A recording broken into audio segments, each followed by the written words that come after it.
made me the official Parks and Rec representative for the budget discussions. That's only supposed to be... Essential personnel? Yeah. What is up, YouTube? My name's John Donnie. Welcome to my channel, and today we are going to look at the top 5 non-essential female characters of The Office. And do not worry, I'm making a top 5 non-essential men of The Office video as well. And what I mean by non-essential is that these characters or their roles could have been taken from the show and not change the overall quality or story of The Office. Let me give you an example with number 5 on the list, Dakota Johnson.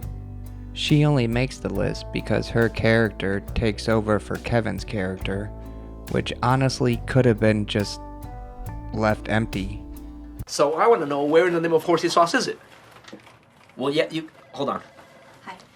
I keep seeing this symbol in the accounts from last year. It's all over the place. I don't know what it means. Even with that being her only line, she makes the list. And someone like Yvette Nicole Brown doesn't make the list. And at the number 4 spot, we have Roseanne Barr, who plays Carla Fern, Andy's agent.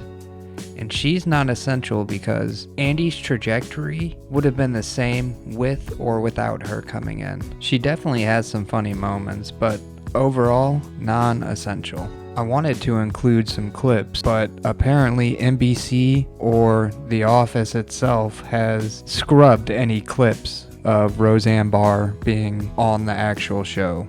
At the number 3 spot, we have Maura Tierney, who plays Susan California.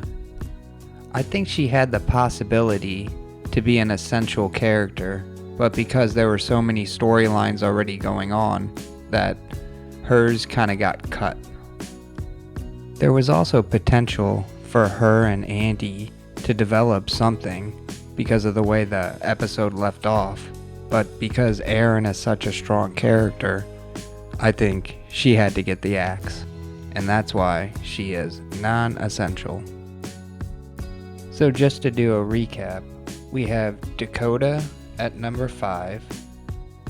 And then at number 4, we have Carla Fern, played by Roseanne Barr. And at number 3, we have Susan California. Sorry, this is very uncomfortable. I obviously there's no place for me here, so thank you for trying. Why don't we just let it go? And in the number 2 spot, we have Amy Adams, who plays Katie Moore in 8 episoades. No, she was totally Miss Artsy Fartsy in high school. She wore the turtleneck and everything. It's hilarious. Hilarious. And even though I love Amy Adams a lot, I think if you take her role out, Jim's trajectory is not going to change. The character just seems to be a placeholder for the next person on the list at number 1. Damn it. What's up? Nothing. I'm just out of hers chips. Oh. But don't worry about it. My snack food doesn't fall under the umbrella of your authority. That's right, Rashida Jones as Karen Filippelli. Karen first appears actually kind of mocking Jim in the very first episode of season 3. Then in episode 3, she starts to warm up with him when they play Call of Duty together. And I actually forgot she tried to become a member of the party planning committee.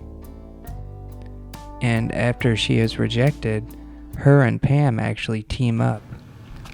So I had a couple of ideas to make the Stanford people feel more at home. Each year we have a Christmas raffle. It would never work here.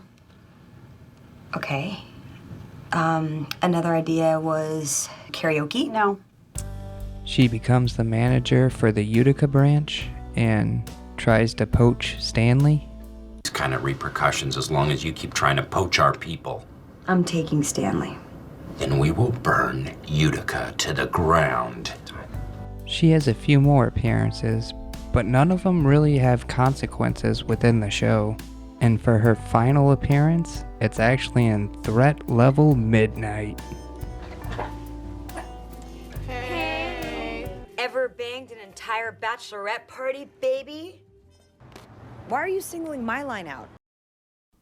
And that is my list for the top 5 Office characters who are non-essential.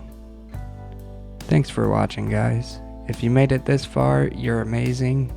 Please like, comment, and subscribe. Please let me know how you're doing in the comments and if there's anything else you guys would like to see.